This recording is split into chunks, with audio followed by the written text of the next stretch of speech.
আদিয়ার হাত পা বাঁধা, কিছু করার নেই তার। তাই সে আর বেশি কিছু না ভেবে মাথা নেড়ে সম্মতি জানায়। হামিমের ঠোঁটের কোণে তৃপ্তিময় হাসি ফুটে ওঠে। হামিম, তুই এসব পাগলামি বাদ দিবি নাকি আমি চলে যাবো এখান থেকে? হামিম তার বোনের কথার কোনো উত্তর না দিয়ে তার গার্ডকে বলে ওঠে। আব্বুকে তার শ্বশুর বাড়িতে সাবধানে পৌঁছে দিয়ে আসো। আমি গেলে আমার সাথে আদিয়াও যাবে। আমার বউ আমার সাথেই থাকবে, আর আমার যা খুশি তাই করব, কারণ আমার সে অধিকার আছে আদিয়ার ওপর। তো তুই বেশি কথা না বলে আয় এবার। বাবা মা মারা যাওয়ার পর তোকে নিজের সন্তানের মতো কোলে পিঠে করে মানুষ করেছি। আর তুই, তোকে তো আমি এমন শিক্ষা দিইনি যে একটা মেয়ের উপর এতটা নিষ্ঠুর হবি। হামিম এবার খুব রেগে যায় আর তার গার্ডকে উদ্দেশ্য করে বলল, তোমাকে বলেছি না আব্বুকে পৌঁছে দিয়ে আসতে, তবে এখন ওখানে দাঁড়িয়ে আছো কেন?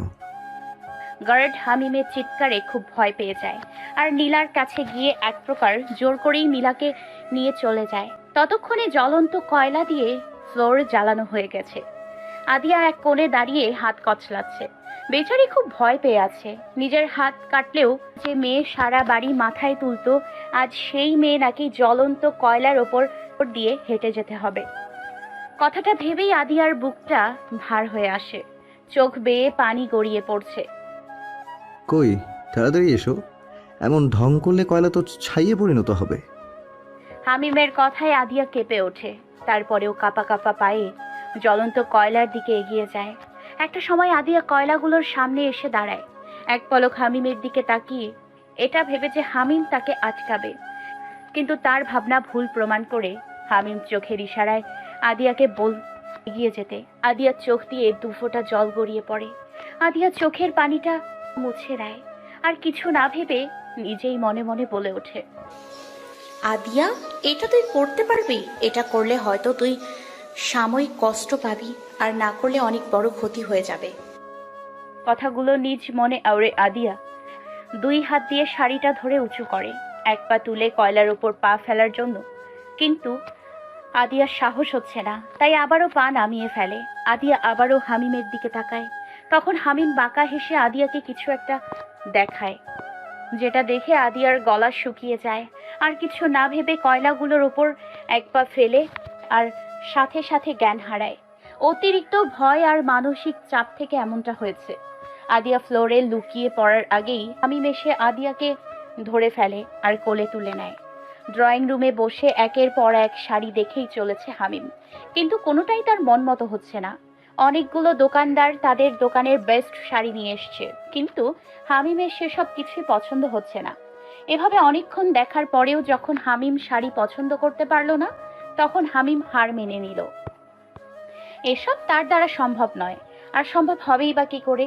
মেয়েদের জামা কাপড় নিয়ে তার কোনো আইডিয়া থাকলে তো কখনো কোনো মেয়ের জন্য শাড়ি কিনেছে নাকি সে?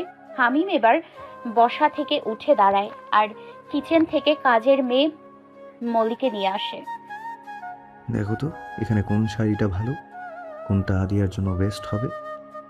মলি হামিমের কথা শুনে যেন রাতের আকাশে সূর্য দেখতে পেল, এতটাই অবাক হয়েছে মলি।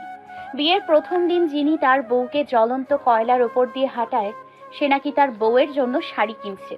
মলি অবাক চোখে ড্যাব ড্যাব করে হামিমের দিকে তাকিয়ে আছে। হামিম এবার খুব বিরক্ত হয়। আমার দিকে তাকাতে বলিনি, শাড়ি দেখতে বলেছি ওকে। হামিমের কথা শুনে মলি নিজেকে সামলে আমতা আমতা করে বলে ওঠে, ছোট সাহেব, আমি তো শাড়ি পরি না, থ্রি পিস পরি। কোনোদিন শাড়ি কিনিও নাই। আমার সব কাপড় চোপড় তো নীলা ম্যাডামই আইনা দেয়। আমি কেমনে বৌমনির লাইগা শাড়ি পছন্দ করুম? হামিম মলিকে রেগে কিছু বলতে যায়, কিন্তু কিছু একটা ভেবে চুপ করে তার রুমের দিকে এগিয়ে যায়। হামিম তার রুমে এসে দেখে আদিয়া খাটে বসে তার পা দেখছে। হামিম পকেটে হাত দিয়ে ভ্রু কুঁচকে তাকায় আদিয়ার দিকে, আর আদিয়া ঘরে কারোর উপস্থিতি বুঝতে পেরে দরজার দিকে তাকায় আর দেখে হামিম 3/4 প্যান্ট আর কালো গেঞ্জি পরে পকেটে হাত দিয়ে তার দিকেই ভ্রু কুঁচকে তাকিয়ে আছে। আদিয়া সেটা দেখে খাট থেকে নেমে হামিমের সামনে দাঁড়ায়। আমার পায়ে কোনো পোড়া দাগ নেই কেন? আদিয়ার কথা শুনে হামিম হেয়ালি করে বলে, সেটা আমাকে জিজ্ঞেস না করে নিজের পাকে জিজ্ঞেস করো। দেখুন, আমি মজা করার মতো মুডে একদমই নেই। আমার তো খেয়ে দিয়ে কাজ নেই তোমার সাথে মজা করব। এখন চলো আমার সাথে। আমি কোথাও যাব না আপনার সাথে। আগে বলুন, পায়ে কোন পোড়া দাগ নেই কেন? আমার স্পষ্ট মনে আছে আমি জ্বলন্ত কয়লার উপরে এক পা ফেলেছিলাম। তারপর কি হয়েছে জানা নেই। তো সেই হিসেবে তো আমার এক পায়ে পোড়া দাগ থাকবে, তাই না? আমার সাথে কেউ এইভাবে কথা বলুক সেটা আমি একদমই পছন্দ করি না। প্রথমবার তাই কিছু বললাম না, কিন্তু নেক্সট টাইম এমন হলে আমার থেকে খারাপ কেউ হবে না। এখন চুপচাপ আমার সাথে চলো। হামিম কথাগুলো বেশ গম্ভীর হয়ে বলে, তাতে আদিয়া অনেকটা ভয় পায়। তাই আর কোনো কথা না বলে হামিমের পেছন পেছন যায়। এখান থেকে যে শাড়িগুলো পছন্দ হবে রেখে দাও। কিন্তু আমি তো শাড়ি পরি না। তোমার থেকে জানতে চাইনি আমি কি পড়ো আর কি পড়ো না। আমি তোমাকে যেটা করতে বলবো সেটাই করবে তুমি। তাই আজ থেকে তুমি শাড়ি পরবে। শাড়ি ব্যতীত কোনো কিছু যাতে পরতে না দেখি। তো চুপচাপ শাড়ি সিলেক্ট করো, বেশি কথা বলবে না। কথাগুলো বলে হামিম তার ফোনটা নিয়ে চলে যায় সেখান থেকে। আর আদিয়া মন খারাপ করে শাড়ি দেখছে। আদিয়া না তো শাড়ি পরতে পারে আর না পারে সামলাতে। বিয়েতে শাড়িটা পরতে যে কত কষ্ট করতে হয়েছে সেটা আদিয়া ছাড়া আর কেউ জানে না। কিন্তু হামিম যখন বলেছে তখন তার যত কষ্টই হোক সেটা আদিয়াকে করতেই হবে, নয়তো হিতে বিপরীত হবে। তাই আদিয়া চুপচাপ শাড়ি দেখছে। রাত 12:20 হামিম তার ঘরে আসে আর এসে দেখে আদিয়া ঘরে নেই। হামিমের খুব রাগ হয়। হামিম রেগে ঘর থেকে বের হয়ে যায় আর সারা বাড়ি আদিয়াকে খোঁজে।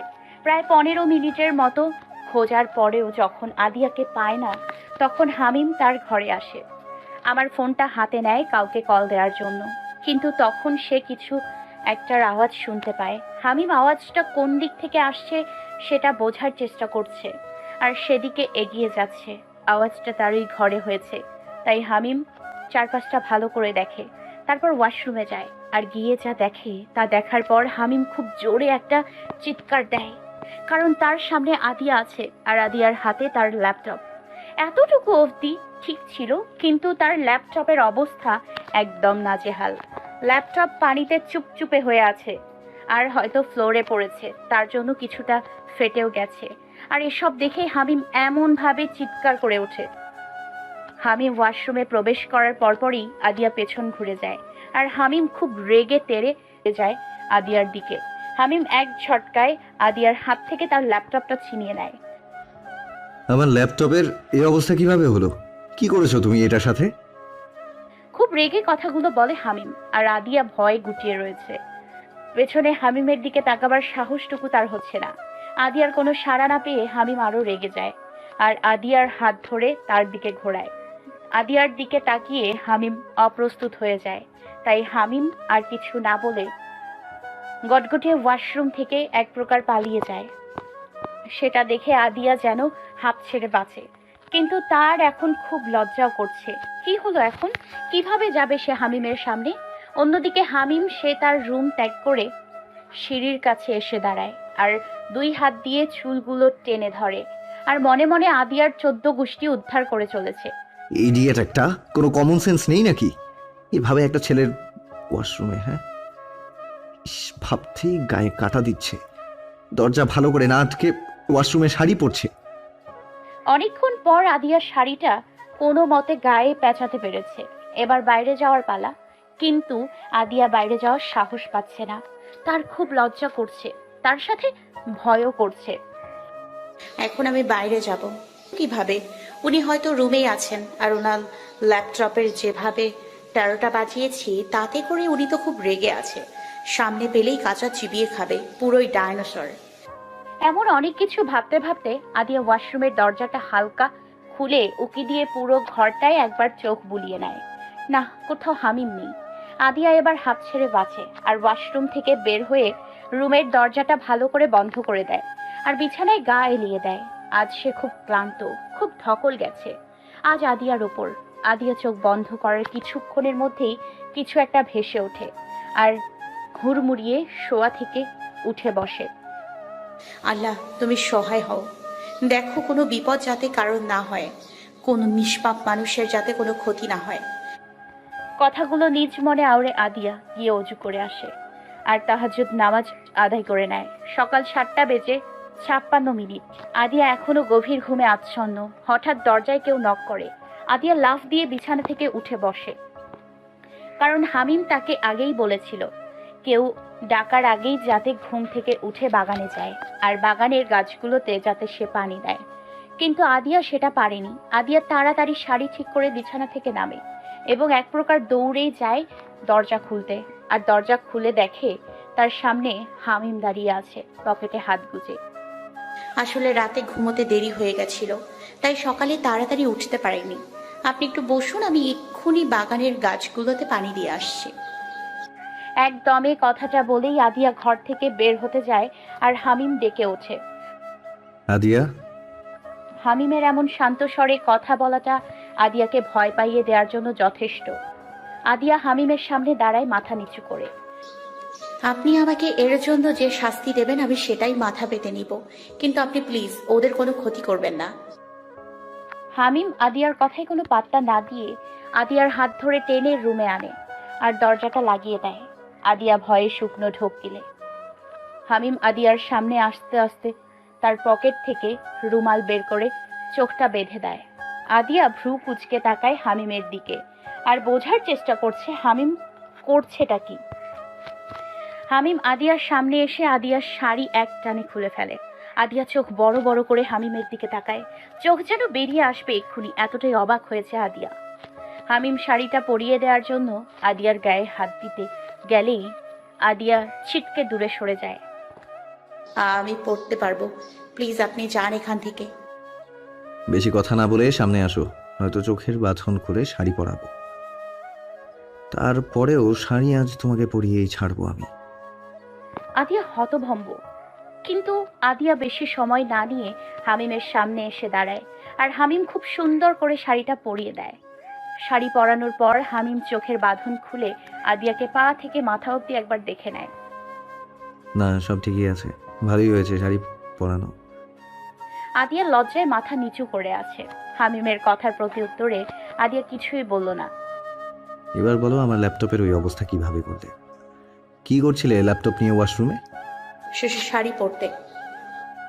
ওয়াও, শাড়ি পরার জন্য তুমি ল্যাপটপের ওই অবস্থা করেছো? খুব ইন্টারেস্টিং তো ব্যাপারটা।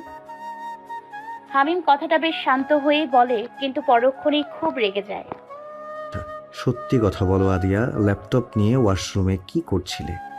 সত্যিটা না বললে আমি কি করতে পারি সেটা তুমি এতদিনে ভালোই বুঝে গেছো। এবার তাড়াতাড়ি সত্যিটা বলো, কোনো নাটক না করে। আমি শাড়ি পরতে পারি না, তাই ভিডিও দেখে শাড়ি পরার জন্য ল্যাপটপটা নিয়েছিলাম, কারণ আমার ফোনটা বাসায় ফেলে এসেছি আর ল্যাপটপটা ভালো করে রেখেই শাড়ি পরছিলাম, কিন্তু হঠাৎ করে কিভাবে যেন হাত লেগে ল্যাপটপটা নিচে পড়ে যায় আর ফ্লোরে পড়ে থাকা পানিতে ভিজে যায়। পাসওয়ার্ড জানলে কিভাবে? আদিয়া এবার খুব অস্বস্তিতে পড়ে যায়। এখন কি বলবে আদিয়া?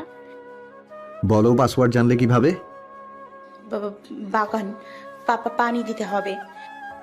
আদিয়া কথাটা বলে পাশ কাটিয়ে আসতে গেলেই হামিম বলে ওঠে, নিজেকে এতটাও চালাক ভেবো না মিসেস আদিয়া। কথায় আছে না, অতি চালাকের গলায় দড়ি। কথাটা মাথায় রেখে চালাকি করো, আর ভুলে যেও না এখানে আমিও রয়েছি। কথাটা বলেই হামিম ঘর থেকে বেরিয়ে যায়। আর আদিয়া হামিমের কথার মানে খুব ভালো করেই বুঝতে পেরেছে। তাই আদিয়া ধপ করে বিছানায় বসে পড়ে আর গভীর ভাবনায় মগ্ন হয়ে পড়ে। হামিম খাবার টেবিলে বসে তার বোন নীলার সাথে কথা বলছে আর মিটমিটিয়ে হাসছে। সামনেই আদিয়া বসে আছে আর হামিমের কথা শুনছে। হামিম নীলা আপুর সাথে যেভাবে কথা বলছে সেটা একদমই হাসার মতো নয়। লোকটা পাগল হবে হয়তো, তাই ওইদিকে গম্ভীর হয়ে কথা বলছে আর এদিকে মিটমিটিয়ে হাসছে। বেশ কিছুক্ষণ পর হামিম ফোন রেখে আদিয়ার দিকে ভ্রু কুঁচকে তাকায়। আপনি আপুর সাথে ওভাবে কেন কথা বললেন? আর আপু এই বাড়িতে আসবে না তো কই যাবে? এটা যেমন আপনার বাবার বাসা, তেমন তো ওনারও বাসা। তোমার থেকে আমি কিছু জানতে চেয়েছি? আদিয়া হামিমের কথায় থতমত খেয়ে যায় আর মাথা নেড়ে না বোঝায়। তবে এত কথা কেন বলছো? বেশি কথা না বলে চুপচাপ খাওয়া কমপ্লিট করো। আদিয়া মাথা নেড়ে সম্মতি জানায় আর দুজনেই খাওয়ায় মনোযোগ দেয়। খাওয়া শেষ হওয়ার পর আদিয়া হামিমকে বলে ওঠে, একটা কথা বলার ছিল। বলো। আমি হসপিটালে যেতে চাচ্ছি। তো যাও, মানা করেছে কে? হামিমের কথা শুনে আদিয়া খুব খুশি হয় আর খুশিতে গদগদ হয়ে বলে ওঠে, সত্যি যাব? হ্যাঁ যাবে, তবে বাড়ির গাড়িতে যাবে। আবার বাড়ির গাড়িতে করে বাসায় ফিরবে। বাড়ি তো হসপিটাল আর কোথাও যাবে না আমার অনুমতি ছাড়া। ঠিক আছে, আমি রাজি। আর আপনাকে অসংখ্য ধন্যবাদ। আমাকে ধন্যবাদ দেওয়ার কি হলো? ডক্টর তুমি, আর ডক্টরের কাজই হলো মানুষের সেবা করা। এখন আমি তো তোমার কাজের আর মানুষের সেবা করার পথে বাধা হয়ে দাঁড়াতে পারি না। বাধা হয়ে না দাঁড়ানোর জন্যই ধন্যবাদ আপনাকে। কথাটা বলেই আদিয়া ছুটে তার রুমে চলে যায় রেডি হতে। হসপিটালে যাবে আজ, সেটা ভেবে খুব খুশি আদিয়া। আর হামিমের মুখে বাঁকা হাসি। আমি আমার রুমে গিয়ে ফ্রেশ হয়ে একটা বোরখার হিজাব পরে তৈরি হয়ে নিই, কারণ ওনার কড়া নির্দেশ কোথাও বাইরে গেলে হিজাব আর বোরখা পরে যেতে হবে। তৈরি হয়ে নিচে নামতে দেখি হামিম নেই এখানে। সেটা দেখে আমি যেন হাঁপ ছেড়ে বাঁচলাম। যাক বাবা, ডাইনোসরটা এখানে নেই, থাকলে আবার কি না কি করতো আল্লাহই জানে। কথাটা বলেই আমি ধাপধুপ পা ফেলে তাড়াতাড়ি বাড়ি থেকে বেরিয়ে আসি। আর বাইরে গাড়ির সামনে এসে আমার চোখ কপালে, কারণ আমি যে গাড়িতে করে যাব সেই গাড়িতে হামিমও বসে আছে। আমি থেমে যাই, সেটা দেখে হামিম মুচকি হাসে। থেমে গেলে কেন? তাড়াতাড়ি আসো, লেট হয়ে যাচ্ছে। মানে আপনি কোথায় যাচ্ছেন? কেন? হসপিটালে। আমি যে ভয়টা পেয়েছিলাম সেটাই হয়েছে। এই লোকটা অতি চালাকের সাথে এমনি এমনি পারা যাবে না। তাই আমি দীর্ঘশ্বাস ফেলে গাড়িতে উঠে বসি। গাড়ি চলছে তার আপন গতিতে, আর আমি একটু পরপর বাইরের দিকে তাকাচ্ছি। আর হামিম নিজে ফোন টিপছে। চাচা, গাড়িটা ওই শপিং মলের সামনে থামান তো। আদিয়ার কথা শুনে হামিম ফোনের থেকে দৃষ্টি সরিয়ে আদিয়ার দিকে তাকায়। কেন গাড়ি থামাতে বলছো? আমার একটা ফোন দরকার তো, সেটাই কেনার জন্য গাড়ি থামাতে বলছি। গাড়ি থামানোর দরকার নেই চাচা, আপনি হসপিটালেই যান। হামিম কথাটা বলেই আবার ফোন টেপায় ব্যস্ত হয়ে পড়ে। আর আমি রাগে ফুঁসছি। লোকটাকে কতগুলো কড়া কথা শুনিয়ে দেওয়ার ইচ্ছে হচ্ছে। আপনি কিন্তু বেশি বেশি করছেন এবার। আমার কোনো কথা উনি পাত্তা না দিয়ে চুপচাপ ফোন টিপছে। আজ বাড়িতেও তো মনে হয় নিয়ে যাবে না এই ডাইনোসরটা। বাড়িতে গেলেও কিছু একটা করা যেত। বেশ কিছুক্ষণ পর দুজনেই হসপিটালে এসে পৌঁছায়। আমি গাড়ি থেকে বেরিয়ে আসার সময় আর চোখে একবার ওনার দিকে তাকাই। এ কি, উনি নামছে কেন? আপনি নামছেন কেন? আপনার তো... এক কথা কতবার বলবো তোমাকে? তখন বলিনি হসপিটালে আসবো? চুপচাপ ভেতরে আসো, নয়তো কি হবে তুমি ভালো করেই জানো। কথাগুলো বলে হামিম ভেতরে চলে যায়। আর আমি অসহায় মুখ করে ওনার পেছন পেছন যাই। হসপিটালে ঢোকার পরপরই উনি একটা ভয়ানক কাজ করে বসে। আমি চোখ বড় বড় করে ওনার দিকে তাকাই। আর উনি ডোন্ট কেয়ার ভাব নিয়ে আমার কাঁধে এক হাত দিয়ে জড়িয়ে ধরে আছে, আর এক হাত পকেটে দিয়ে হেঁটে চলেছে। আমি হাত সরাতে চাইলে উনি আরো জোরে চেপে ধরে। আর আশেপাশের বাকি সবাই অবাক চোখে দেখছে আমাদের। আর যারা পরিচিত তারা সবাই আমাদের দুজনকে শুভেচ্ছা জানাচ্ছে আমাদের নতুন জীবনের জন্য। আমার চেম্বারে ঢোকার পরপরই উনি আমার কাঁধ থেকে হাতটা সরিয়ে আমার চেয়ারে বসে পড়ে। আর আমি বোকার মতো ওনার দিকে ফেলিয়ে তাকিয়ে আছি। এটা কি হলো? আপনি হসপিটালে ঢোকার পর আমার কাঁধে হাত কেন দিয়েছেন? আর এখন আমার চেয়ারেই বা কেন বসে আছেন? উঠুন বলছি। আমার যা মন চাইবে আমি সেটাই করব, আর তার কৈফিয়ত কাউকে দেই না আমি। ব্যাস, ওনার এই একটা কথায় আমার সব উত্তর পাওয়া হয়ে গেছে। কোন দুঃখে যে সেদিন ওনার মতো গাউরের সাথে আমার দেখা হলো, পুরাই তার ছেঁড়া মার্কা জামাই পড়ছে আমার কপালে। উনি বসে থেকে কাউকে কল দেন। আর একটু পরে চেম্বারের ড্রাইভার চাচা এসে ওনার হাতে একটা ব্যাগ ধরিয়ে দিয়ে চলে যায়। এই যে মিসেস বউ, এবার যান। আমি ভ্রু কুচকে তাকাই ওনার দিকে। কই যাব আমি সেটা জানার জন্য। বাইরে যান। বাইরে যাব মানে কি? আমার পেশেন্টগুলো কি তাহলে আপনি দেখবেন? অবশ্যই না, তোমার পেশেন্ট তুমিই দেখবে, কিন্তু আমার প্যান্টটা নিশ্চয়ই তুমি পরবা না, আমিই পরবো। তো বাইরে যাও, আমি চেঞ্জ করব। ওনার কথা শুনে আমি ওনার পায়ের দিকে তাকাই। আর যখনই একটা চিৎকার করতে যাব, উনি বসে থেকেই ওনার ঠোঁটে এক আঙুল চেপে ধরে বোঝায় চুপ থাকতে। একদম চিৎকার করবা না, এমন করছো যেন আমাকে 3/4 প্যান্টে কখনোই দেখোনি চোখে। মানে কি আপনি এভাবেই তখন সবার সামনে দিয়ে এসছেন? আল্লাহ, আমার মান সম্মান সব চশমা হইয়া গেছে। এই লোকটার জন্য আমার এত দিনের অর্জন করা সব মান সম্মান গেল গো। একদম চুপ করো না তো থাপ্পড় দিয়ে দাঁত ফেলে দিব। আর আমি 1 থেকে 3 গুনবো, এর মধ্যে তুমি বাইরে যাবে। তারপর আমি ডাকলে ভেতরে আসবে, নয়তো। উনি কথাটা বলার পরপরই আমি বাইরে চলে আসি, কারণ আমি জানি উনি এরপর কি বলবে। বজ্জাত ব্যাটা একটা। আর হামিম ভেতরে নিজেকে নিজেই গালি দিচ্ছে। হামিম, তোর কি লজ্জা শরম কিছুই নাই নাকি রে? কেমনে পারলি এভাবে 3/4 প্যান্ট পরে এতগুলো মানুষের সামনে দিয়ে আসতে? তোর কি দরকার ছিল না মনে করে প্যান্টটা চেঞ্জ করে আসার জন্য? তোর কপাল ভালো, চাচা তোকে একটা নতুন প্যান্ট কিনে দিয়ে গেছে। নয়তো চাচা না আসলে তোকে এইভাবেই থাকতে হতো। ইস, ভাবতেই শরম করছে, কেমনে এতগুলো মানুষের সামনে দিয়ে আসলাম আমি। আমার চেম্বারে বসে আমি পেশেন্ট দেখছি, আর উনি পাশেই একটা চেয়ার নিয়ে বসে আছে। বিরক্তিকর লোক একটা। শান্তিতে পেশেন্টও দেখতে দেবে না আমাকে। এমন বন্দি জীবন কার ভালো লাগে? আমার একদমই ভালো লাগছে না এমন জীবন। শুধু কাজের জিনিসটা হাতে পাই, তারপর চান্দু বোঝাবো তোমাকে। এখন এভাবেই সবটা মুখ বুঝে মেনে নিতে হবে। অন্যদিকে হামিম আদিয়ার আড়ালে মুচকি মুচকি হাসছে আর মনে মনে বলে চলেছে, তোমাকে আমি এত সহজে ছাড়ছি না বউ, আর না সহজে তোমাকে তোমার কাঙ্ক্ষিত জিনিসটি দেব। রাতের আধার কেটে গিয়ে সকালের আলো ফুটবে ঠিকই, কিন্তু তুমি আমার থেকে ছাড়া পাবে না। এসব ভাবনার মাঝেই হামিমের ফোনটা বেজে ওঠে আর হামিম ফোনটা রিসিভ করে। আদিয়া হামিমের দিকে তাকায়, কিন্তু আদিয়া কিছু বুঝে ওঠার আগেই হামিম বসা থেকে উঠে দাঁড়ায় খুব উত্তেজিত হয়ে। আমি আমার গার্ডকে পাঠিয়ে দিচ্ছি, তুমি তার সাথে বাড়িতে চলে এসো। খবরদার চালাকি করার চেষ্টা করবে না। তুমি যাই করো না কেন সবটা আমার কানে আসবেই। তো যাই করো ভেবে চিন্তে করো।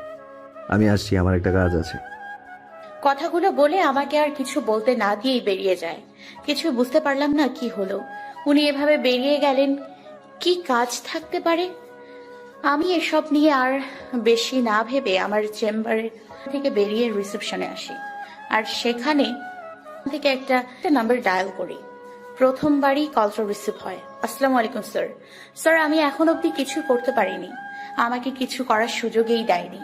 সারাক্ষণ আমার সাথেই থাকে, চোখে চোখে রাখে আমাকে। আমার এমন বন্দি জীবন একদমই ভালো লাগছে না। জি স্যার, আমি জানি, সবটাই বুঝতে পারছি। আমি আমার সর্বস্ব দিয়ে চেষ্টা করব। ওকে স্যার, রাখি এখন। আমি কিছু জানতে পারলে আপনাকে অবশ্যই জানাবো। আল্লাহ হাফেজ। সারাদিন হসপিটালে কাটিয়ে বাসায় বাড়িতে ফিরি। গাড়ি থেকে নামার পরেই আমার পেছন পেছন 2 জন গার্ডও আসে। ভাল লাগে না এমন ভিআইপি মার্কা জীবন। সারাক্ষণ সাধারণ মানুষের মতো জীবন কাটানোতেই আনন্দ। ক্লান্ত হয়ে বাড়িতে ঢুকি, আর বাড়ির ভেতরে ঢোকার আগেই কেউ আমার চোখ বেঁধে দিয়ে মুখও বেঁধে দেয়। আমি ছোটার চেষ্টা করলেও পারি না। লোকটা আমার হাত মুখ পা বেঁধে আমাকে কোলে তুলে নেয়। বেশ অনেকক্ষণ পর আমার চোখ মুখে আর হাতের বাঁধন খুলে দেয়া হয়।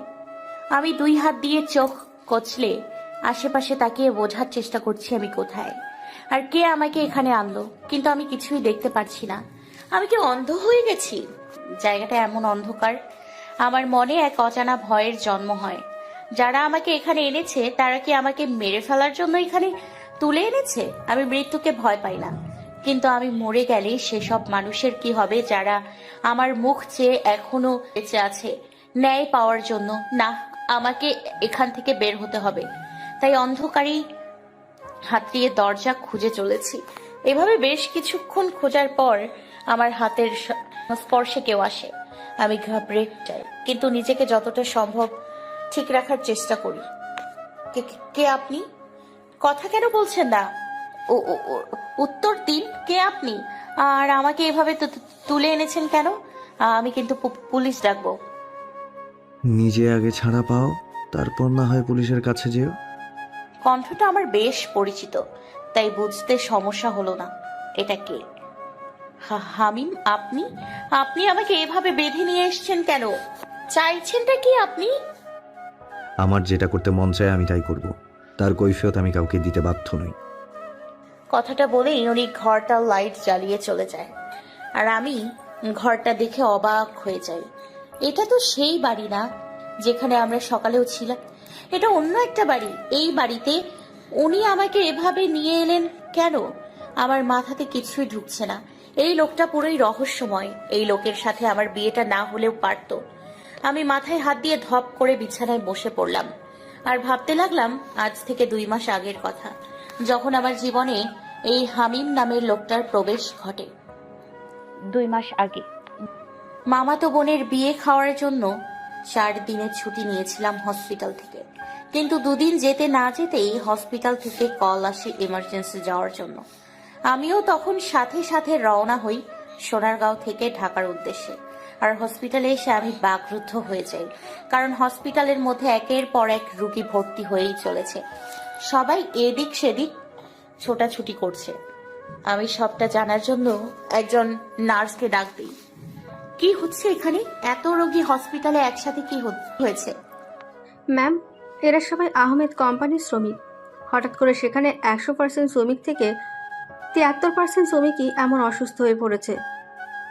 নার্স কথাটা বলে স্থান ত্যাগ করে। আমি আর কিছু না ভেবে ডক্টর তনয়ের কেবিনে আসি।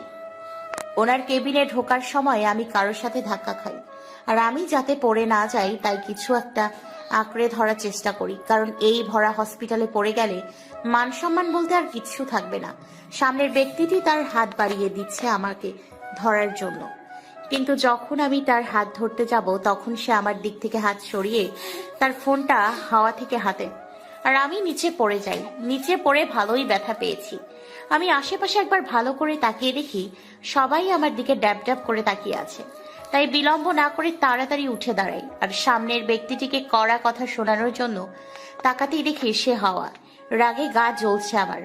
বেটা বজ্জাত একটা মেয়েকে ধাক্কা দিয়ে ফেলে দিয়ে তাকে না ধরে ফোন ধরা, আবার সরিটাও না বলে ভাব নিয়ে চলে যাওয়া, তাই না? আর একবার দেখা পাই কেলিয়ে একদম হালুয়া বানিয়ে ফেলবো। কিন্তু বেটার ক্ষমতাই তো দেখলাম না। পরের বার দেখা হলে চিনব কিভাবে? আদি, আর ইউ ওকে? সামনে তাকিয়ে দেখি তনয় স্যার।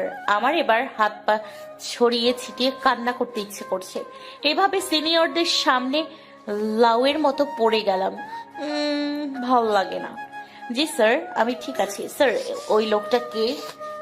আরে ওটা তো হামিম চৌধুরী। হামিম চৌধুরী? কেন? না, এমনি জিজ্ঞেস করলাম। আর স্যার, কি হয়েছে ওদের? একের পর এক রোগী হসপিটালে এসেই চলেছে, বুঝলাম না কিছু। আসো, আমার সাথে দেখাচ্ছি তোমাকে। আমি স্যারের সাথে তার পেছন পেছন আসি। স্যার আমাকে নিয়ে একটা কেবিনে ঢুকে, যেখানে অনেক রুগী রয়েছে, আর যারা সবাই ওই আহমেদ কোম্পানির শ্রমিক। স্যার, ওদের তো অবস্থা খুবই খারাপ। কেউ বমি করছে, কারোর বুকে ব্যথা। এসব কি হচ্ছে স্যার? ওদের প্রত্যেকের শরীরে অতিরিক্ত মাত্রায় কার্বন মনোক্সাইড গ্যাস পাওয়া গেছে। Carbon monoxide gas? এই গ্যাসে তো মানুষ সহ সকল মেরুদণ্ডহীন ও অমেরুদণ্ডী হিমোগ্লোবিক প্রাণীর জন্য বিষাক্ত। হ্যাঁ, তুমি একদম ঠিক বলেছো। কিন্তু স্যার, এত গ্যাস আসলো কোথা থেকে আহমেদ কোম্পানিতে? সেটার জন্য হামিম চৌধুরী ও তার টিম এখানে এসেছিল তার তদন্ত করার জন্য। মানে ওরা কি পুলিশ? না, গোয়েন্দা ওনারা। এখন কাজ শুরু করে দাও আদিয়া, সবটা তো বুঝতেই পারছো। জি স্যার, অবশ্যই। তারপর আমি রোগীদের নিয়ে ব্যস্ত হয়ে পড়ি। এভাবে 4 দিন কেটে যায়। 4 দিন পর রাত 3টায় আমার বাড়ির কলিং বেল বেজে ওঠে। সবাই ঘুমে আচ্ছন্ন তখন, কিন্তু বারবার কলিং বেল বাজার কারণে বিরক্তি নিয়ে ঘুম থেকে উঠি। আর ড্রয়িং রুমে এসে দেখি বাবা আগেই চলে এসেছে দরজা খুলতে। দরজা খোলার পর কয়েকজন হুড়মুড়িয়ে আমার বাড়িতে প্রবেশ করে। আরে কারা আপনারা? এভাবে আমার বাড়িতে কেন ঢুকছেন? বের হন, বের হন আমার বাড়ি থেকে। লোকগুলো ভেতরে ঢোকাতে আমি সামনে এগিয়ে যাই, আর লোকগুলো বাবার কথার উত্তর না দিয়ে উল্টো প্রশ্ন করে ওঠে। ডাক্তার আদিয়া সার্জিন আছেন? আমি ডক্টর আদিয়া সার্জিন। কি সমস্যা আপনাদের? এভাবে ভেতরে ঢোকার মানে কি? কারা আপনারা? আমাদের সাথে আপনাকে যেতে হবে। আপনার বিরুদ্ধে অ্যারেস্ট ওয়ারেন্ট আছে আমাদের কাছে। মাথা ঠিক আছে আপনাদের? কি বলছেন এসব? আমার মেয়ের বিরুদ্ধে অ্যারেস্ট ওয়ারেন্ট আছে মানে কি? কি করেছে আমার মেয়ে? জানতে হলে আমাদের সাথেই আসুন। কথাটা বলেই লোকগুলো হাঁটা দেয় বাইরে, আর বাবা আমার কাছে আসে। লোকগুলো কে আর কি বলছে এসব আদিয়া? বাবা, আমি কিছু বুঝতে পারছি না কি হচ্ছে এসব। আমি তো ওদের আজই প্রথম দেখলাম। বাবা আর কিছু না বলে আমার বড় ভাই আনাজকে নিয়ে ওদের পেছন পেছন যায়, সাথে আমিও আসি ওদের সাথে। লোকগুলো আমাদের নিয়ে একটা বাড়ি আসে, আমরা সবাই অবাক হই, সাথে ভয়ও পাই। লোকগুলো আমাদের নিয়ে একটা ঘরে আসে, আর এসে দেখি একজন বৃদ্ধ মহিলা অসুস্থ, তার পাশে একটা ছেলে মহিলার হাত ধরে কি যেন বলছে। স্যার, ডাক্তার নিয়ে এসেছি। ছেলেটা আবার মুখ তুলে তাকায় আমার দিকে, শ্যামলা বর্ণের ছেলেটা, মায়াবী মুখ, হাইট 6 ফুটের মতো হবে। ছেলেটা আমাকে দেখে আমার 2 হাত চেপে ধরে কান্না জড়িত কণ্ঠে বলে ওঠে, আমার মা খুবই অসুস্থ, প্লিজ আমার মাকে সুস্থ করে দিন। ছেলেটার মা অসুস্থ শুনে আমি কোনো কিছু না ভেবে ওনার মার কাছে যাই, কারণ আমি একজন ডাক্তার, আর ডাক্তারের কাজই হলো মানুষের সেবা। ওনার শরীরে অনেক বেশি জ্বর, এই ওষুধগুলো এনে খাইয়ে দেবেন। ততক্ষণে ওনার মাথায় একটু পানি দিন, তবে ওনার মাথাটা ভালো লাগবে আর জ্বরটা কমবে। ছেলেটা একজনের হাতে কাগজটা ধরিয়ে দিয়ে বলল ঔষধ আনতে। সে চলে যাচ্ছিল, তখন আমি তাকে আটকে প্রশ্ন করে বসি, আমাকে তো অ্যারেস্ট করা হয়েছে, তবে এই বাড়িতে নিয়ে আসার কারণ কি? ওনার মাকে দেখা? ছেলেটা ওই লোকটাকে চলে যেতে বলল, আর আমাকে উদ্দেশ্য করে বলল, মিস, আসলে কোনো ডাক্তার পাচ্ছিলাম না এত রাতে। ডাক্তার তনয়কে ফোন করলে জানায় তিনি হসপিটালে এমার্জেন্সি রোগী দেখছে, আর উনি আপনার নাম জানায়, তাই আপনাকে নিয়ে আসতে ওদের পাঠাই। আর একটা মেয়েকে নিশ্চয়ই কোনো বাবা মা এত রাতে পেশেন্ট দেখার জন্য আসতে দেবে না, তাই এই পদ্ধতি। ওনার কথাগুলো শুনে বাবা আর ভাইয়া হেসে ফেলল। কি টেকনিক রে ভাই! আমি বাবা আর ভাইয়ের থেকে চোখ সরিয়ে ওনাকে বলি, তবে আমরা কি এখন আসতে পারি? না প্লিজ, যাবেন না আপনি। মা অসুস্থ, আমি ছেলে মানুষ তেমন কিছু বুঝিও না, আর রাতে কোনো দরকার পড়লে আবার ডাক্তার পাবো কোথায়? তো দয়া করে আপনি কয়েক ঘন্টা এখানেই থেকে যান, সকাল হলেই আমার লোক আপনাকে বাড়িতে পৌঁছে দেবে। আমি ছেলেটার কথা শুনে বাবা আর ভাইয়ার দিকে তাকালে বাবা আশ্বস্ত করে থেকে যাওয়ার জন্য, তাই আমিও হ্যাঁ বলে দিই। সেদিন রাতে আমি, বাবা আর ভাইয়া ওই লোকটার বাড়িতেই ছিলাম। আমি ওনার মার সাথে শুয়েছিলাম, আর বাবা ভাইয়া ওরা ওই ছেলেটার সাথে পাশের রুমে শুয়েছিল। মহিলাটিকে ঔষধ খাইয়ে দেওয়ার পর তিনি ঘুমিয়ে পড়েন, আর আমি ওনার মাথায় পানি দিয়ে জলপট্টি দিয়েছি সারা রাত। আমার সজাগ থাকার অভ্যাস আছে, তাই জেগে থাকতে কোনো সমস্যা হয়নি। সকালে উনি সজাগ হয় আর ওনার মাথার কাছে আমাকে বসে থাকতে দেখে খুব অবাক হয়। তুমি এখনো যাওনি? এই তো এখনই চলে যাব, সকাল হওয়ার অপেক্ষায় ছিলাম। তা আপনি এখন কেমন আছেন? আলহামদুলিল্লাহ ভালো আছি মা। তোমাকে খুব কষ্ট দিলাম।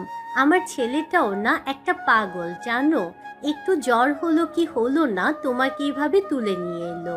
আমি বারবার না করেছি একটা মেয়েকে এত রাতে নিয়ে আসার দরকার নেই, কিন্তু কে শুনে কার কথা। আরে আন্টি, কোনো সমস্যা নাই, উনি যা করেছে একদম ঠিক করেছে। ওনার জায়গায় আমি থাকলে আমিও এটাই করতাম, কারণ কোনো সন্তানই তার বাবা মায়ের কষ্ট সহ্য করতে পারে না।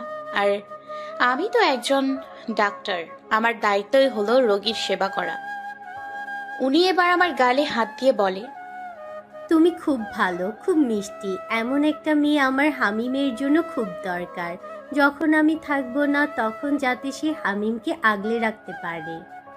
ওনার কথা শুনে আমি অপ্রস্তুত হয়ে পড়লাম, তাই কোনো মতে ওনার থেকে নিজেকে ছাড়িয়ে মুচকি হেসে চলে এলাম ঘর থেকে। আর পাশের রুমে উকি দিয়ে দেখি ভাইয়া নাক ডেকে ঘুমাচ্ছে, আর বাবা রুমে নেই, তাই বাইরে চলে আসি বাবাকে খুঁজতে। আর এসে দেখি রাতের ছেলেটা রান্নাঘরে কি যেন করছে। আমি কৌতূহলী হয়ে ওনার কাছে গিয়ে দাঁড়াই। উনি আমাকে দেখে মুচকি হাসেন, আর এক বাটি গরুর মাংস আমার দিকে এগিয়ে দেয়। খেয়ে দেখুন তো একটু সব কিছু ঠিক আছে কিনা। আসলে মার জন্য রান্না করছি, তাই জিজ্ঞেস করলাম। আমি তো এখন অবধি ফ্রেশই হলাম না, আর উনি বলছে গরুর মাংস খেতে। এখন যদি বলি ফ্রেশ হয়নি, তবে তো ভাববে মেয়েটা খাচ্চর, একবেলা খাওয়ার পরেও নাকি ফ্রেশ হয়নি। না বাবা থাক, এটা বলে কাজ নেই। না মানে আমি গরুর মাংস খাই না, অ্যালার্জি আছে। আল্লাহ মাফ করো, সকাল সকাল একটা মিথ্যা কথা বলে ফেললাম। ও ঠিক আছে, সমস্যা নেই। আপনাদের বাড়িতে আর কেউ থাকে না? থাকে তো, আমি, মা আর কিছু সার্ভেন্ট। সার্ভেন্ট থাকতে আপনি রান্না করবেন? আসলে মা ওদের হাতের রান্না পছন্দ করেন না, তাই আমাকেই করতে হয় মার জন্য রান্না। ও, এরপর বেশ কিছুক্ষণ দুজনেই নীরবতা পালন করি। তারপর হঠাৎ করে ওনার মার সেই কথাটা কানে বাজে, এমন একটা মেয়ে আমার হামিমের জন্য খুব দরকার। মানে উনি কি সে যেদিন আমাকে ধাক্কা দিয়ে সবার সামনে ফেলে দিয়েছিল? তনয় স্যারও তো সেই লোকটার নাম হামিমেই বলেছিল। কথাটা মাথায় আসতেই মুহূর্তেই মেজাজ খারাপ হয়ে গেল, কিন্তু আমি যতটা সম্ভব নিজেকে কন্ট্রোল করার চেষ্টা চালিয়ে ওনাকে প্রশ্ন করলাম, আচ্ছা আপনার নাম কি আর কি কাজ করেন আপনি? খুব সরি, এতক্ষণ ধরে দুজন একসাথে আছি অথচ আমার নামটাই আপনাকে বলা হয়নি। আমি হামিম, একজন ডিটেকটিভ। এইবার আমি শিওর এই ব্যাটায় সেদিন আমাকে ফেলে দিয়েছিল আর ভাব নিয়ে আমাকে না ধরে তার ফোন নিয়ে চলে এসেছিল। দাঁড়া, দেখাচ্ছি মজা তোকে। কথাটা বলে আশেপাশে চোখ বুলিয়ে দেখি একে শায়েস্তা করার মতো কিছু পাই কিনা। তারপর চোখ যায় ময়দার বয়ামে। আমি তৎক্ষণাৎ সেটা নিয়ে ওনার উপরে ঢেলে দেই। শোধ নিলাম সেদিন হসপিটালে ফেলে দেওয়ার জন্য। কথাটা বলে ভো দৌড় দেই আর বাবা ভাইয়ার কাছে চলে আসি আর খিলখিলিয়ে হেসে উঠি। ইস, একটা পিক তুলে নিলে মন্দ হতো না, পুরা সাদা ভূত হয়ে গেছে ময়দা দিয়ে। কথাটা বলে আবারও হাসিতে মেতে উঠি। অন্যদিকে হামিম এটার জন্য মোটেও প্রস্তুত ছিল না। হামিম স্ট্যাচু হয়ে দাঁড়িয়ে আছে ওভাবেই। সে বোঝার চেষ্টা করছে যে এই মুহূর্তে ঠিক কি হলো তার সাথে, আর যখন বুঝতে পারলো তখন রেগে গেল খুব। ভূত! এত জোরে কারোর গলা পেয়ে হামিম আশেপাশে তাকিয়ে দেখে মলি ফ্লোরে জ্ঞান হারিয়ে পড়ে আছে। সেটা দেখে হামিম এক গ্লাস পানি নিয়ে মলির সামনে গিয়ে চোখে মুখে পানি ছিটায়। একটু পর মলির জ্ঞান ফেরে আর চোখের সামনে হামিমকে এই অবস্থায় দেখে আবারও চিৎকার করে জ্ঞান হারায়। হামিম বেচারা পড়েছে ঝামেলায়, তাই হামিম তার ঘরে চলে গেল ফ্রেশ হতে। তারপর মলির কাছে যাবে আর আদিয়াকে পরে দেখে নেবে, সে এমনটা মনস্থির করে। সেদিন আমরা হামিম আর ওনার মার থেকে বিদায় নিয়ে বাড়িতে চলে আসি। হামিম আমাকে কিছু বলেনি সেদিন, সাথে বাবা আর ভাইয়া ছিল বলে। তবে আমি এখন মনে মনে খুব বেশি খুশি, কারণ প্রতিশোধ নিতে পেরেছি আমি। এরপর কেটে যায় আরো 2 দিন।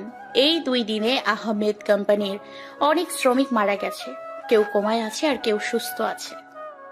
এসবে মনটা বড্ড বেশি ভার হয়ে আছে। একদিন হসপিটালে একটা মিটিং ডাকা হয়, যেখানে হসপিটালের কয়েকজন ডাক্তার সহ আমিও সেখানে ছিলাম। মিটিং শেষ করে বের হয়ে আমার চেম্বারের দিকেই যাচ্ছিলাম, কিন্তু চেম্বারের সামনে হামিমকে দেখে ঘাবড়ে যাই আর উল্টো দিকে হাঁটা শুরু করি। এখন উনিও যদি প্রতিশোধ নেওয়ার জন্য আসে, তবে তো পুরো হসপিটালের সামনে আবারও আমার মান সম্মান নিয়ে টানাটানি পড়বে। কথাটা ভেবে হাঁটার স্পিড বাড়িয়ে দেই, কিন্তু বেশি দূর যেতে পারিনি। তার আগেই পেছন থেকে কেউ একজন বলে ওঠে, এত ভীতু হয়ে ডাক্তার হলেন কিভাবে? কথাটাই কেমন অপমান বোধ হলো আমার, তাই রেগে পেছন ফিরে আঙুল তুলে কিছু বলার জন্য তাকাতেই থমকে যাই, কারণ উনি আমার দিকে খুব রেগে তাকিয়ে আছে। উনি যেভাবে রেগে আছে তাতে ওনার কাছে আমার রাগ কিছুই না। কি সব হাওয়া ফুস? কথা কেন বলছেন না মিস আদিয়া? আপনি যে ভীতু সেটা কি আবার প্রমাণ করার জন্য এভাবে ঘুরিয়ে রয়েছেন? আমি এবার কয়েক পা পিছিয়ে যাই আর রেগে বলি, আপনার মতো ডাইনোসর বজ্জাত বেটাকে ভয় পেতে আমার বইয়েই গেছে। কথাটা বলেই আবারও দৌড় লাগাই, আর উনি পেছন থেকে বোকার মতো তাকিয়ে রইল। এরপর কেটে যায় আরো 15 দিন। এই কদিনে হামিমের সাথে আমার বহুবার দেখা হয়েছে হসপিটালে। উনি আহমেদ কোম্পানির সেই কেসটার তদন্ত করার জন্য মাঝে মধ্যে হসপিটালে আসতেন, এটা ওটা জানার জন্য। আর দুজন সামনাসামনি পড়লে দুজন এমন ভাব করতাম যেন কেউ কাউকে চিনি না। ভালোই কাটছিল দিন, কিন্তু হঠাৎ একদিন হসপিটাল থেকে বাড়িতে এসে দেখি সেই আন্টিটা, মানে হামিমের মা আমার বাড়িতে।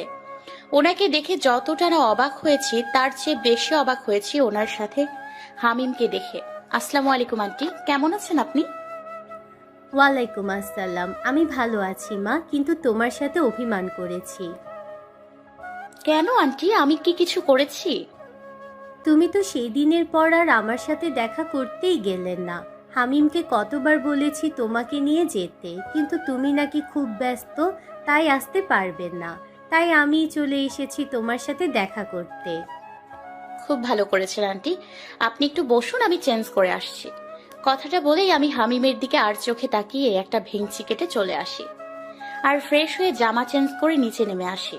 আর আসার পর যে কথাটা শুনি সেটা শোনার জন্য আমি মোটেও প্রস্তুতি ছিলাম না একদমই। বিয়ে মানে? কার বিয়ে? আদিয়া, তুই ভিতরে যা, তোর সাথে এটা নিয়ে পরে কথা বলছি। বাবা? ভিতরে যা। আমি আর কিছু না বলে আমার রুমে চলে আসি আর গভীর ভাবনায় মগ্ন হই। হঠাৎ বিয়ের কথা কেন বলল বাবা? এসব নিয়ে যখন ভাবছিলাম তখন ঘরে কারোর প্রবেশ ঘটে। আমি মাথা তুলে তাকিয়ে দেখি হামিম। ওনাকে দেখে আমি খুব বেশি অবাক হই। আপনি আমার ঘরে কেন, আর দরজা কেন লাগাচ্ছেন? উনি আমার কথার কোনো উত্তর না দিয়ে দরজা আটকে খাটে বসে।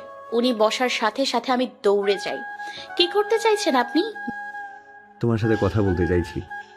বাপরে, আপনি থেকে ডিরেক্ট তুমি? আর যাই হোক, নিজের হবু বউকে তো আর আপনি করে বলতে পারি না। হবু বউ মানে?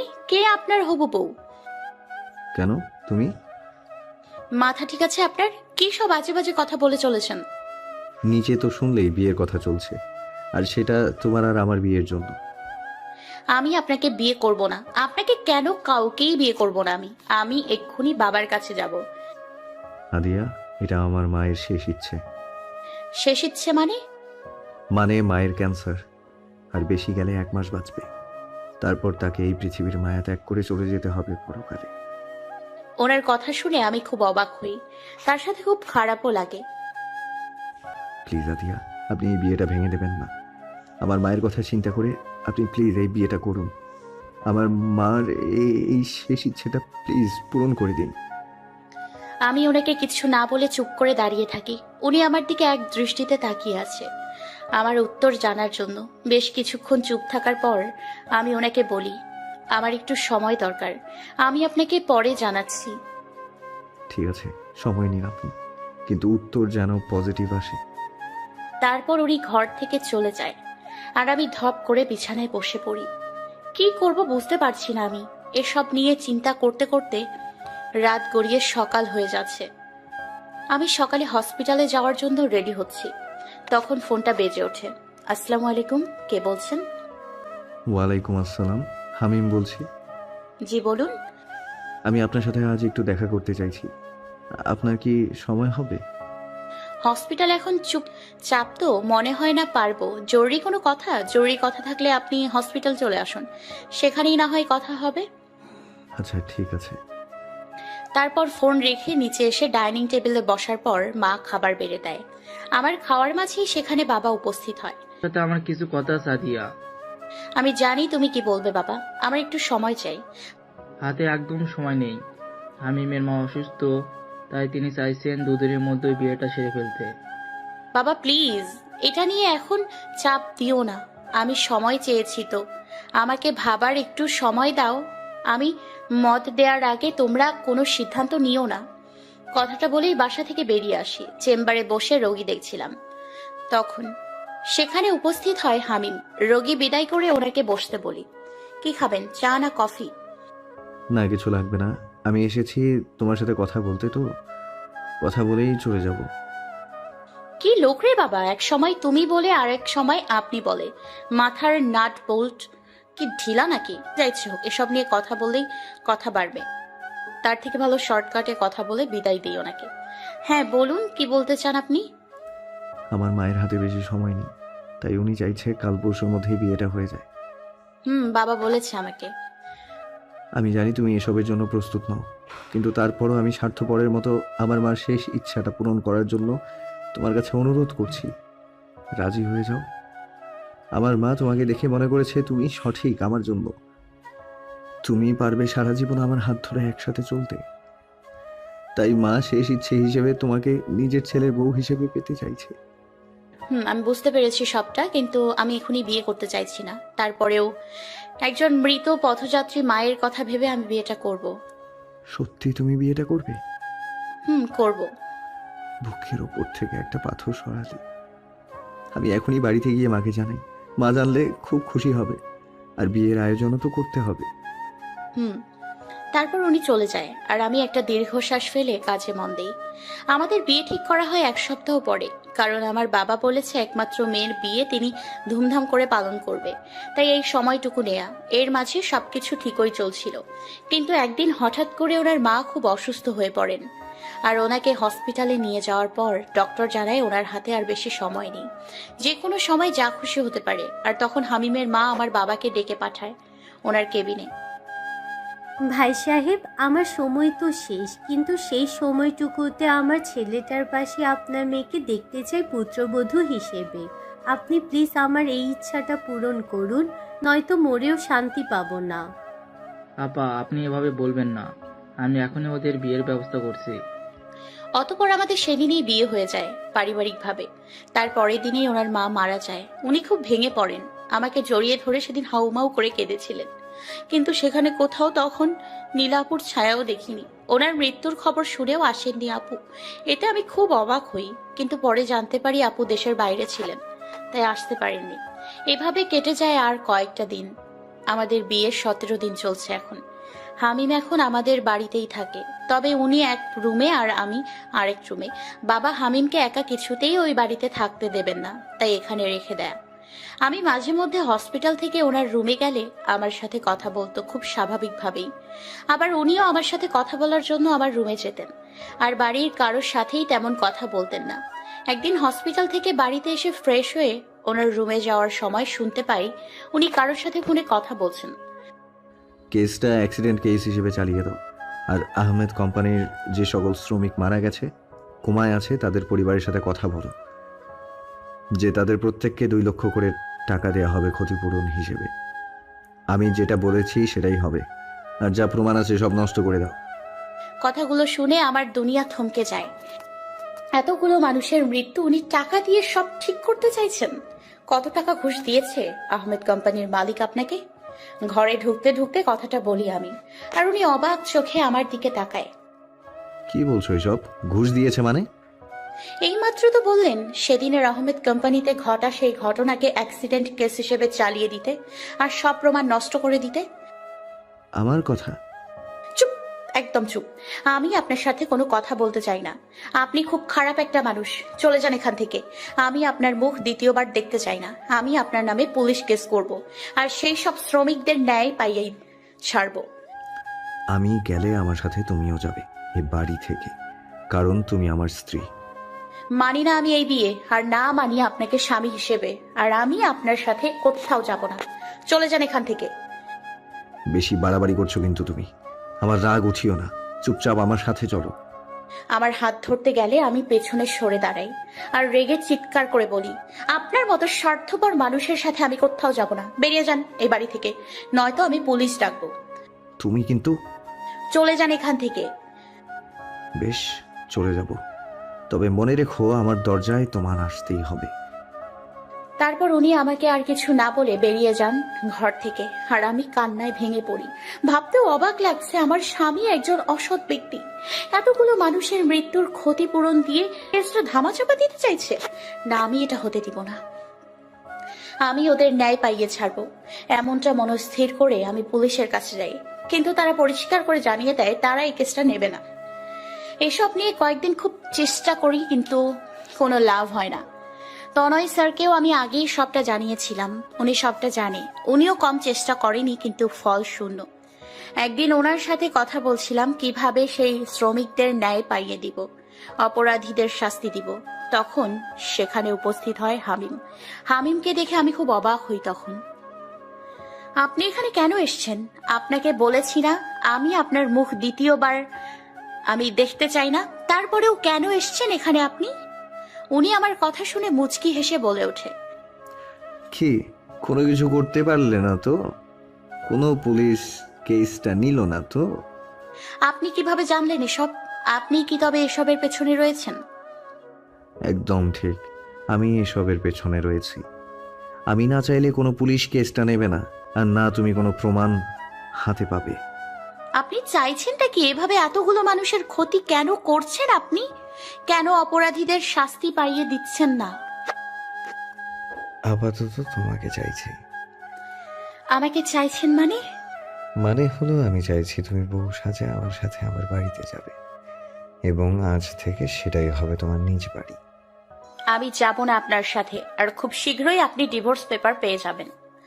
তুমি যদি আমার সাথে যাও তবে 1 মাসের মধ্যে তোমাকে আমি সমস্ত প্রমাণ হাতে দেব। কে, কেন, কিভাবে ওই শ্রমিকদের সাথে অমন করেছে সেসব তোমার হাতে পেয়ে যাবে। তবে তোমাকে কথা দিতে হবে তুমি আমার বাড়িতেই থাকবে নিজ ইচ্ছেতে। আমি কিছুক্ষণ এক মনে ভেবে উত্তর দিই, ঠিক আছে যাব আমি, তবে আজ নয়, কয়েকদিন পর। ঠিক আছে, সমস্যা নেই, তবে চালাকি করতে যেও না। তারপর উনি চলে আসে সেদিন, আর আমি নিজের মনের সাথে যুদ্ধ করে যাওয়ার জন্য প্রস্তুত হই। 1 মাসের ব্যাপার, সেটা দেখতে দেখতেই চলে যাবে। প্রমাণগুলো হাতে পেলেই আমি চলে আসব। আমার এই কাজে অনেকগুলো মানুষ ন্যায় পেয়ে যাবে, এমনটা ভেবে আমি রাজি হই। ওনার বাসায় যাব। কয়েকদিন পর উনি আমার জন্য বউ সাজার জন্য শাড়ি গহনা পাঠায়, যেগুলো পরে ওনার বাড়িতে যেতে বলেছে আমাকে। আর এখান থেকে কোনো জামা কাপড় কসমেটিক্স নিতেও বারণ করেছে। আমিও তার পাঠানো শাড়ি গহনা দিয়ে তৈরি হয়ে নিই। আমার পরিবার কিছুতেই জানতো না যে আমার আর হামিমের মধ্যে সমস্যা ছিল, তাই যেতেও কোনো সমস্যা হয়নি। বাড়ি থেকে নিচে এসে দেখি উনি গাড়ি নিয়ে দাঁড়িয়ে আছে। আমি বাবা মা আর ভাইয়ের থেকে বিদায় নিয়ে ওনার পাশে বসে পড়ি। উনি আমার দিকে কিছুক্ষণ তাকিয়ে থেকে ড্রাইভারকে গাড়ি চালাতে বলেন। তারপর সেদিন ওনার বাড়িতে ঢোকার পর একটা মেয়েকে দেখতে পাই। উনি তখন ওই মেয়েটাকে দেখে আমাকে জ্বলন্ত কয়লার উপর দিয়ে হাঁটার জন্য বলে ওঠে। কথাটা শুনে খুব অবাক হয়েছিলাম, কারণ আমাদের মধ্যে তেমন কিছু হয়নি যে স্ত্রী হিসেবে মেনে নেবেন না। উল্টো উনি জোর করে আমাকে এখানে নিয়ে এসছে। পরে ওদের কথাতে বুঝতে পারি মেয়েটা ওনার বড় বোন। আর সেদিন ওনার বড় বোন বলেছিলেন ওনার বাবা মা ছোট থাকতে মারা গিয়েছিল, তবে সে মহিলাকে যে কয়েকদিন আগে মারা গেল। এমন নানা প্রশ্ন এখনো আমার মাথায় ঘোরে। তারপরেও আমি ওই মানুষগুলোকে ন্যায় পাইয়ে দেওয়ার জন্য কয়লার উপর দিয়ে হেঁটে যেতে চেয়েছি। 1 পা দিয়েছিলামও, তারপর কি হয় মনে নেই, তবে জ্ঞান ফেরার পর পায়ে কোনো পোড়া দাগ দেখিনি। সেটাও আমার কাছে একটা রহস্য। আর সেদিন রাতে আমি ওনার ল্যাপটপটা শাড়ি পরার জন্য নেইনি। ওনার ল্যাপটপে ওই শ্রমিকদের দুর্ঘটনার প্রমাণ থাকতে পারে সেটা ভেবে নিয়েছিলাম, যাতে প্রমাণগুলো হাতে চলে আসে সেদিনই। কিন্তু কপাল খারাপ, তাই ল্যাপটপ ভেঙে চুরমার হয়ে গেছে। অতীতের কথা ভাবতে ভাবতে কখন ঘুমিয়ে পড়ি মনে নেই, কিন্তু হঠাৎ গালে কারোর হাতের স্পর্শ পেয়ে কেঁপে উঠি। আদিয়া, ওঠো, খাবার এনেছি, খাবে, চলো। হামিমের গলার স্বর পেয়ে আমি ঘুম থেকে লাফিয়ে উঠি। উনি সেটা দেখে মুচকি হাসে। খাবার নিয়ে চলে যান, খাবো না আমি। মায়ের খেতে না চাইলে চুপচাপ খেয়ে নাও। খাবার থেকে মায়ের খাওয়াই ভালো, কারণ এত এত প্রশ্ন মাথায় নিয়ে আমি খেতে পারবো না। কি প্রশ্ন জেগেছে তোমার মনে? বললেই তো আর উত্তর দেবেন না, তো বলেও লাভ নেই। বলতেও তো পারি, তুমি বলেই দেখো না। সত্যি বলবেন? বলবো, তবে সেসব উত্তর দেওয়ার মতো হলে শুধু 2টা প্রশ্নের উত্তর দেব। উত্তর দেওয়ার মতোই, আর আপনার কাছে সব উত্তর আছে। বেশ, তো বলো কি প্রশ্ন আছে, আর খাবারটা মুখে নিয়ে নাও। উনি আমার মুখের সামনে খাবার ধরে কথাটা বলে। আমিও কিছু না ভেবে ওনার হাত থেকেই খেতে শুরু করি, আর খেতে খেতেই ওনাকে প্রশ্ন করে উঠি, আপনার মা তো কয়েকদিন আগে মারা গেল, তবে সেদিন নীলা আপু কেন বলল? বাবা মা মারা যাওয়ার পর ছোট থেকে উনি আপনাকে বড় করেছে। উনি হঠাৎ আমাকে খাইয়ে দেয়া বন্ধ করে এক দৃষ্টিতে আমার দিকে তাকিয়ে রইল। আমি ওই দৃষ্টির মানে বুঝলাম না, তবে বেশ কিছুক্ষণ পর উনি বলে উঠল, কয়েকদিন আগে যিনি মারা গেছে উনি আমার মা নন। ওনাকে আমি বৃদ্ধাশ্রম থেকে নিয়ে এসে মায়ের আসনে বসিয়েছি 2 বছর আগে। ছোট থাকতে মা বাবা মারা যান, প্রথম বাবা তারপর মা। আমার মাকে আমি বড্ড বেশি ভালোবাসতাম, তাই মা মারা যাওয়ার পর মায়ের মৃত্যুটা আমাকে বড্ড বেশি আঘাত করে। তখন নিজেকে বানিয়ে নিতে চেয়েছিলাম, কিন্তু কোনোভাবেই পারছিলাম না। আপু আমাকে খুব ভালোবাসে, আপু আমাকে আগলে রাখতো সব কিছু থেকে, কিন্তু তারপরও আমি নিজেকে মানিয়ে নিতে পারিনি। একদিন একটা কেসের তদন্ত করার জন্য বৃদ্ধাশ্রমে যাই, আর সেখানে গিয়ে ওনাকে দেখে আমার মায়ের কথা মনে পড়ে। খুব মনে হচ্ছিল আমার মা বুঝি এখানেই রয়েছে, আমি প্রায় সময় ওখানে যেতাম, গিয়ে দেখা করে আসতাম ওনার সাথে। এভাবে ওনার প্রতি আমার মায়া দিন দিন বাড়তে থাকে। তাই আমি ওনাকে আমার বাড়িতে নিয়ে এসে মায়ের আসনে বসাই। আর এসব কিছুতে আপুর আপত্তি ছিল, তাই উনি মারা যাওয়ার পরও ওনাকে দেখতে আসেননি। উনি কথাগুলো বলার সময় চোখে পানি টলমল করছিল, আমারও চোখের কোণে পানি জমেছে। উনি নিজেকে সামলে আমার মুখের সামনে খাবার ধরে, আমি ওনার দিকে তাকিয়ে খাবারটা খেয়ে নিই চুপচাপ। আর একটা প্রশ্ন করতে পারবে? তাড়াতাড়ি করো, নয়তো আর উত্তর পাবে না। আমি ওনার কথা শুনে ভুলেই গিয়েছিলাম যে 2টা প্রশ্ন করতে পারবো। আমার এই কথাটা শোনার পর ওনার চোখ মুখের রং আবারও পাল্টে যায়, চোখ মুখ শক্ত করে বলে ওঠে, এই প্রশ্ন বাদ দিয়ে অন্য কোনো প্রশ্ন করো। আপনি না বললেন 2টা প্রশ্নের উত্তর দেবেন, তো দিন না উত্তর, এমন কেন করছেন বলুন তো? 2টা প্রশ্নের উত্তর যদি দেওয়ার মতো হয় তবে দিব বলেছি, আর এটা উত্তর দেওয়ার মতো প্রশ্ন নয়, তো অন্য প্রশ্ন করো। বুঝতে পারলাম উনি এই প্রশ্নের উত্তর দেবে না, তাই অন্য প্রশ্ন করাই ভালো। তাতে করে একটা রহস্য ভেদ তো করতে পারবো, আর নয়তো এভাবেই রহস্যের মায়া জালে ঝুলে থাকতে হবে আমাকে। কি ভাবছো? না মানে ভাবছিলাম তখন কিডন্যাপ করে এখানে নিয়ে এসেছিলেন কেন? ওই বাড়িতে আপু আর দুলাভাই এসেছে, তাই এখানে নিয়ে এসেছি। তোমাকে ভালো করে বললে তুমি আসতে না, তাই এভাবে নিয়ে আসা। কিন্তু আমি এখানে থাকলে সমস্যা কি ছিল? অনেক সমস্যা ছিল, যেটা এখন তোমাকে বলা যাবে না, তাই চুপচাপ এভাবে শুয়ে পড়ো, আমি আসছি এখনই। মানে আপনি আসবেন কেন? বারে, আমার ঘর, আমার বউ, তো আমি আসবো না নাকি? মানে আপনি আমার সাথে এক ঘরে থাকবেন নাকি? বউ থাকতে বউয়ের সাথে থাকবো না তো কি একা একা থাকবো? আর এতদিন বিয়ে করার পরেও একা থেকেছিলাম, কারণ বউ শ্বশুর বাড়িতে ছিল, কিন্তু এখন তো তুমি আমার বাড়িতেই। আর গত রাতে একা শুতে দিয়েছি বলে যে আজও একা শুতে দিব, এতটাও ভালো নই আমি। আমি আজ তোমার সাথেই থাকবো, আর তুমি থাকবে আমার বুকে। না না না, আমি ঘুমাবো না আপনার সাথে। আস্তে চিল্লাও, কানের পর্দা ফেটে যাবার উপক্রম। আমি শুবো না আপনার সাথে, চলে যান এখান থেকে। তোমার শুতে হবে না, আমিই শুবো তোমার সাথে। কথাটা বলে উনি ঘর থেকে চলে যায়, আর আমি তাড়াতাড়ি বিছানা থেকে উঠে দরজা লাগিয়ে দিই, আর হাঁফ ছেড়ে নিশ্চিন্ত মনে হাত পা ছাড়িয়ে শুয়ে পড়ি। হঠাৎ মাঝরাতে কারোর গরম নিঃশ্বাসে ঘুম ভেঙে যায়। আমি ধীরে ধীরে চোখ খুলে আমার উপর হামিমকে দেখে খুব জোরে একটা চিৎকার দিয়ে উঠি। হামিম আমার চিৎকার লাফিয়ে ওঠে শোয়া থেকে। উনি ওঠার সাথে সাথে আমিও খাট থেকে নেমে নিচে দাঁড়াই। উনি ঘুম জড়ানো কণ্ঠে বলে ওঠে, এভাবে চিৎকার করলে কেন? আমি ওনার কথার কোনো উত্তর না দিয়ে দরজার দিকে তাকিয়ে দেখি দরজা লাগানো। দরজা তো আমি তখন ভালো করেই লাগিয়েছি, তারপরে উনি ভেতরে আসলো কিভাবে? কি হলো, এভাবে চুপ করে দাঁড়িয়ে আছো কেন? বলবা তো কেন ওভাবে চিৎকার করলে? আপনি এখানে কিভাবে এলেন? উড়ে এসেছি। মজা করছেন নাকি সত্যি? দেখুন, মজা করলে একদম মজা করবেন না বলে দিলাম। সত্যি করে করে বলুন, আপনি মানুষ না জিন? আমার শেষের কথাটা শুনে উনি বড় বড় চোখ করে তাকায় আমার দিকে। উনি আমার কথায় এতটাই অবাক হয়েছে, চোখ যেন বেরিয়ে আসবে।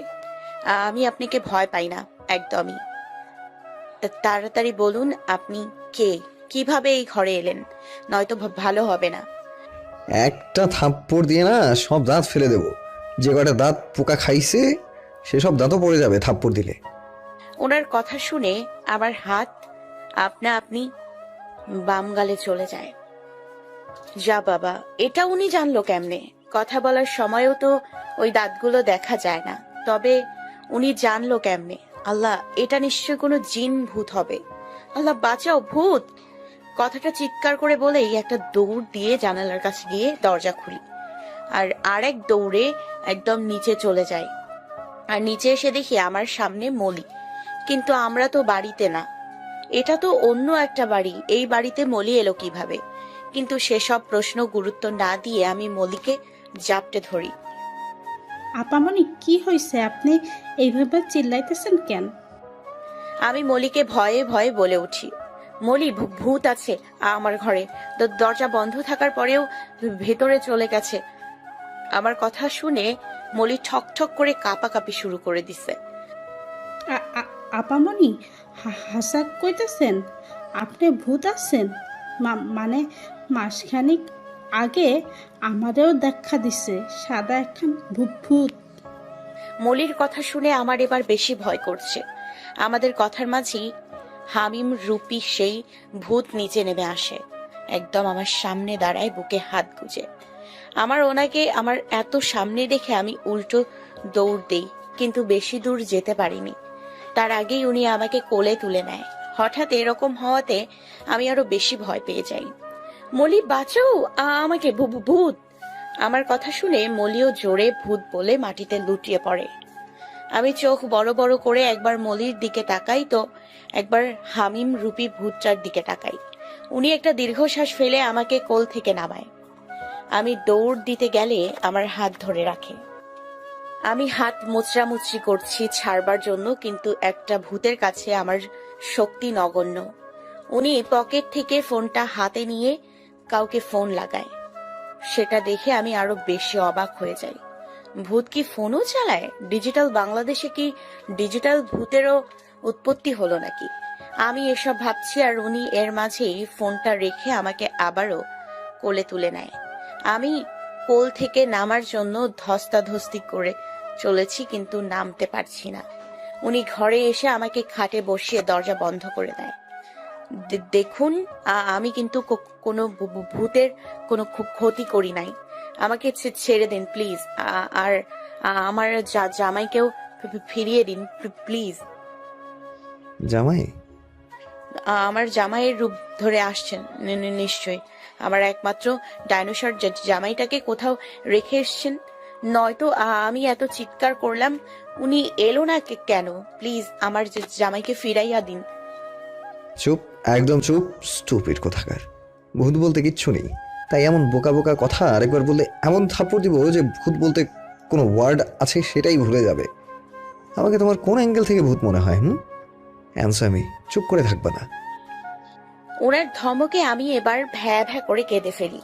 উনি হক চকিয়ে উঠে আমার কান্নার আওয়াজে। শাহরু, কেঁদো না, আর ধমক দিব না, তুমি শান্ত হও, কেঁদো না। শাহরু শব্দটা শুনে মনের ভেতর কেমন যেন একটা ভালো লাগা কাজ করলো। আমি কান্না ভুলে ওনার দিকে ফেলিয়ে তাকিয়ে আছি, আর উনি আমার চোখের পানি মুছে দেয়। তুমি এমন বোকা বোকা কথা বলেছিলে, তার জন্যই তো এইভাবে ধমক দিতে হলো আমার, আর তোমাকে কাঁদতে হলো। আমি কোনো জিন কিংবা ভূত নই, আমি হামিম, তোমার একমাত্র স্বামী। আর রুমে আসার জন্য কি ভূত হতে হয় নাকি? বারান্দার এক্সট্রা চাবি আছে, কি করতে? আল্লাহ বলুন। উনি মুচকি হেসে বলে ওঠে, আল্লাহ। হাতটা দিন আপনার। হাত দিয়ে কি করবা? দিন তো। তারপর উনি হাত দিলে আমি ওনার নখে চাপ দিয়ে ধরি। উনি ব্যথায় আউচ করে ওঠে, আর আমি বিশ্ব জয় করা হাসিতে মেতে উঠি। আমি এখন শিওর উনি কোনো জিন ভূত নয়, আমার একমাত্র স্বামী উনি। ব্যথা দিলা কেন? ব্যথা পেলেন বলেই তো শিওর হলাম আপনি কোনো জিন কিংবা ভূত নন। মানে হলো, ছোট থাকতে মামার বাসায় গেলে নানু বলতো ভূত জিন ধরলে নাকি হাতের নখে চাপ দিলে ব্যথা পায় না, তাই সেই টেকনিকটাই এখন ব্যবহার করলাম। উনি আমার মাথায় একটা ছোঁয়া মেরে বলে ওঠে, পাবনার পলাতক পাগল একটা। আমি ওনার কথায় তেলে বেগুনে জ্বলে উঠি। এই, আপনি কাকে পাবনার পাগল বলছেন? হ্যাঁ, ঘুষি দিয়ে না একদম নাক বোচা করে ফেলবো। তুমি পাবনার পাগল? আর দাও একটা ঘুষি, দেখি তোমার কত শক্তি। ওনার কথা শুনে দমে যাই, কারণ যতই হোক কেউ তাকে মারতে বললে মারা যায় না। তাই আমি চুপ করে বসে আছি, কিন্তু হঠাৎ করেই মনে পড়ে যায় উনি তো আমার উপরে ছিল তখন, কিন্তু কেন তখন ওভাবে শুয়েছিল? এই মিয়া, আপনি তখন আমার উপরে শুয়েছিলেন কেন? কোন কুমতলবে তখন এমন করছেন? দেখছিলাম তোমার কয়টা দাঁত পোকায় খেয়েছে। এই, তুমি না একজন ডাক্তার, ডাক্তার হয়ে নিজের দাঁতের এই হাল কেন? দেখুন, একদম দাঁত নিয়ে কথা বলবেন না। আমার দাঁত যথেষ্ট সুন্দর, ঠিক আছে? সেটা তো দেখতেই পাচ্ছি। দাঁত? আপনার সাথে কথা বলে কোনো ফায়দা নাই। যান এই ঘর থেকে, ঘুমাবো আমি। আপনার সাথে কথা বললেই কথা বাড়বে। আর রাত পার হয়ে সকাল হয়ে যাবে। আমি এই ঘর থেকে কোথাও যাচ্ছি না। আমি আজ থেকে তোমার সাথে একই রুমে থাকবো। খেলবো না থুকু, থাকবো না আমি আপনার সাথে। বের হন এই ঘর থেকে। উনি আমার কথায় পাত্তা না দিয়ে আমাকে এক হাতে জড়িয়ে ধরে কিছুটা ধাক্কা দিয়ে বেডে ফেলে দেয়। আর উনি আমার পাশে শুয়ে পেছন থেকে এক হাতে আমার গলা, আরেক হাত পেটে রেখে শুয়ে পড়ে। ওনার ছোঁয়ায় কেঁপে উঠি আমি। আর উনি মুচকি হেসে আমার কপালে একটা চুমু দিয়ে চোখ বন্ধ করে শুয়ে পড়ে। আমি ওনার আলতো ছোঁয়ায় একদম ফ্রিজ হয়ে যাই। কি হলো এটা? কি করলো এটা? সকালে কারো চিৎকারে ঘুম ভাঙে আমার। আমি চোখ খুলে তাকিয়ে অবাক হয়ে যাই, কারণ গতকাল উনি আমাকে যে বাড়িতে নিয়ে গিয়েছিল সেটা সে বাড়ি নয়, এটা আগের সেই বাড়িটা। বুঝলাম না কিছু। রাতে ওই বাড়ি আর সকালে এই বাড়ি। উনি এমন কেন করছেন? এসব ভাবনার মাঝে আবার নিচ থেকে চিৎকারের আওয়াজ ভেসে আসে। আমি হুড়মুড়িয়ে দৌড়ে নিচে ড্রয়িং রুমে চলে আসি। আর এসে দেখি নীলা আপু এসছে, আর হামিম নীলা আপুর সাথে রেগে কথা বলছে। বুঝি না বাবা, উনি আপুর সাথে এমন আচরণ কেন করে। নীলা আপু আমাকে দেখে আমার সামনে এসে গালে হাত দিয়ে বলে, কেমন আছো আদিয়া? আমি কিছু বলবো তার আগেই হামিম আমাকে চিৎকার করে বলে ওঠে, এই, তুমি এখন এখানে দাঁড়িয়ে আছো কেন? সকালে ঘুম থেকে ওঠার পর কি তোমাকে এইভাবে দাঁড়িয়ে থাকতে বলেছি আমি? না মানে আপু। চুপ, কোনো কথা না। তাড়াতাড়ি এখন ফ্রেশ হয়ে বাগানে যাও, আর প্রতিটা গাছে পানি দিয়ে আসবে, নয়তো সকালের খাওয়া বন্ধ। আপুর সামনে ওনার এমন কথায় আমি একটু অপমানিত বোধ করলাম। আপুর সামনে এভাবে না বললেও পারতেন উনি। আর গাছে পানি দেওয়ার পরেও খাবো না আমি। একবেলা না খাওয়ার জন্য আর মরে যাব না। প্রমাণগুলো শুধু হাতে পাওয়ার অপেক্ষা করছি। তারপর আর ওনার এমন বাজে আচরণ সহ্য করতে হবে না। এসব ভেবে রাগে ফুঁসতে ফুঁসতে রুমে এসে ফ্রেশ হয়ে বাগানে চলে আসি। বাগানটা খুব বেশি বড় নয়, আবার খুব ছোটও নয়, কিন্তু বাগানটা বেশ গোছানো আর নানা ধরনের গাছগাছালিও আছে। বেশ কিছুক্ষণ পর দেখি নীলা আপুর রাগে হনহনিয়ে গেট দিয়ে বের হচ্ছে। হামিম লোকটা বড্ড রহস্যময়, কেন যে নিজের আপুর সাথে এমন করছে বুঝতে পারছি না। এসব ভেবে একটা দীর্ঘশ্বাস ফেলে গাছগুলোতে পানি দিচ্ছিলাম, তখন পেছন থেকে কে যেন কোমরে চিমটি কাটে। আমি কোমরে হাত দিয়ে রেগে পেছনে তাকিয়ে দেখি হামিম। তার মানে উনিই চিমটি কেটেছে। রাগটা আবার মাথায় চড়ে বসলো। ওই মিয়া, আপনি চিমটি কাটলেন কেন? আর যখন তখন এমন খোঁচা মারেন কেন?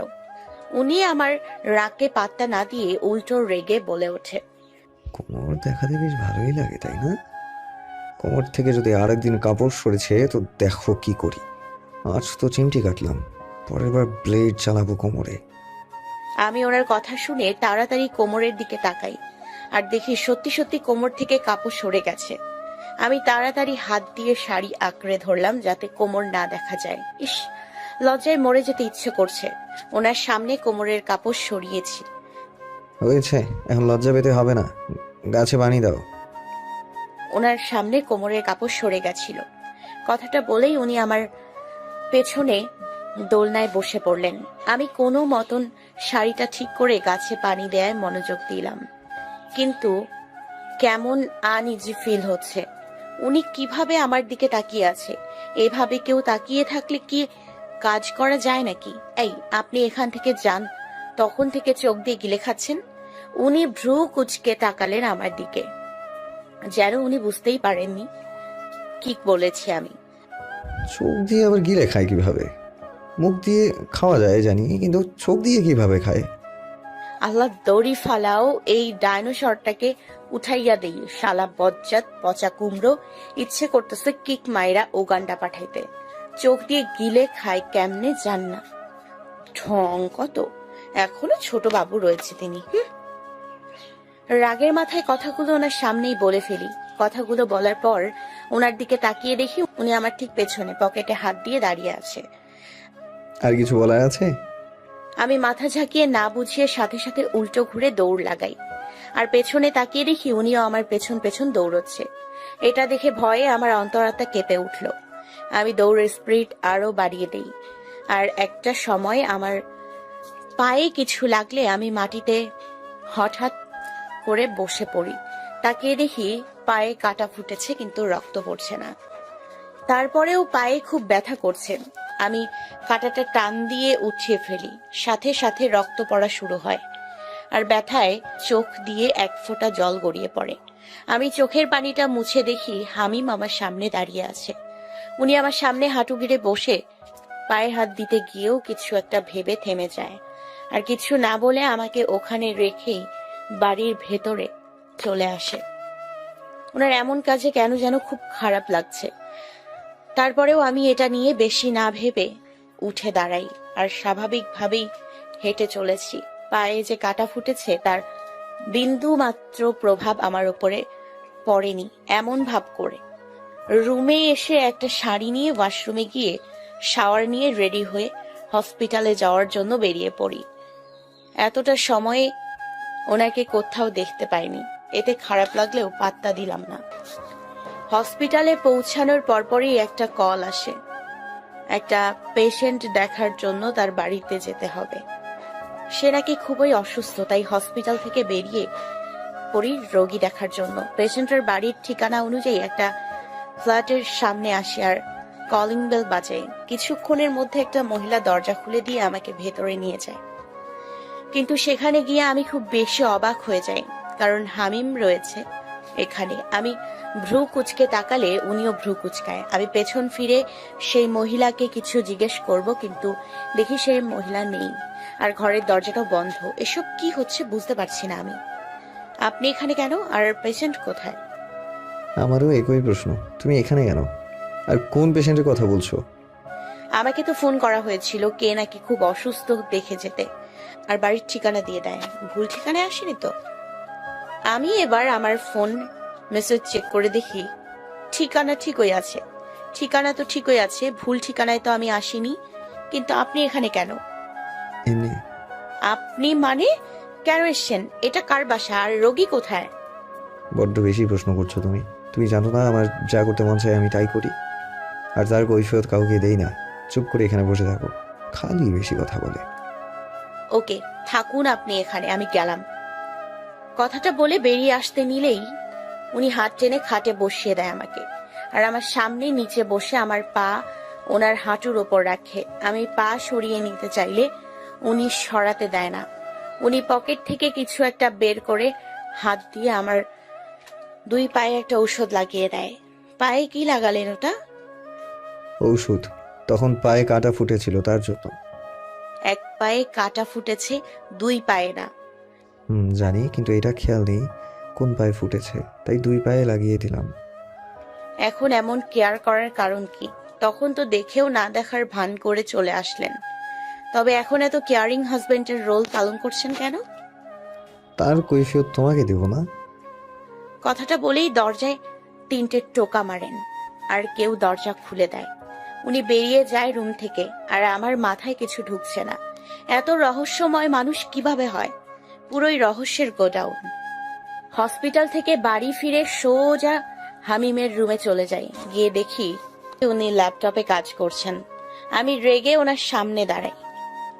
আহমেদ কোম্পানিটা তবে নীলা আপুদের, আর এসব কিছুর পেছনে তবে নীলা আপু আর তার হাজবেন্ড জড়িত, তাই না? ওনার কোনো ভাবান্তর হলো না, এমন ভাব করছেন যেন এটা হওয়ারই ছিল। চুপ করে না থেকে উত্তর দিন। তোমার শারদ জানারই তো, এখন আমাকে এইসব প্রশ্ন কেন করছো? আপনাকে এসব প্রশ্ন করেছি কারণ আমি সবটা আপনার থেকে জানতে চাইছি। তবে শোনো, যা জানো তা সবটাই সত্যি। এসবের পেছনে আপু আর তার হাজবেন্ড জড়িত।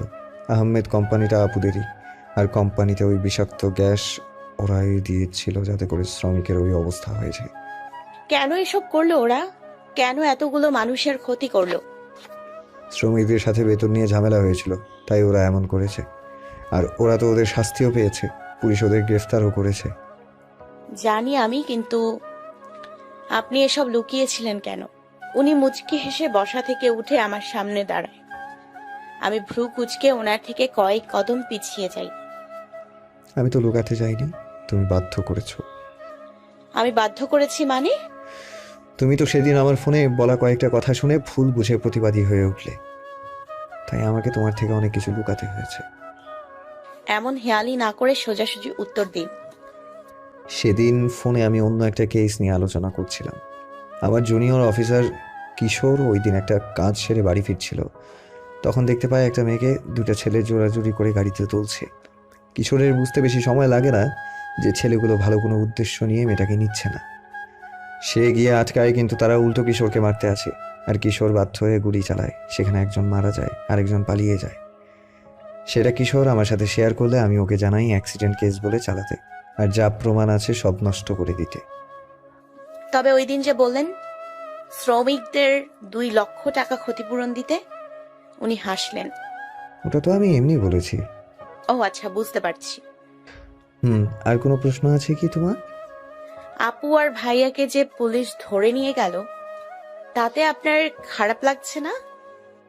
না, খারাপ লাগছে না। তারা তাদের কর্মফল পেয়েছে। এসব বাদ দিয়ে আর কিছু জানার থাকলে বলো। না, আর কোনো প্রশ্ন নেই। আমি ফ্রেশ হয়ে আসছি। আচ্ছা। আমি একটা শাড়ি নিয়ে ওয়াশরুমে চলে এলাম। ফ্রেশ হয়ে বের হয়ে দেখি উনি খাবার নিয়ে বসে আছেন।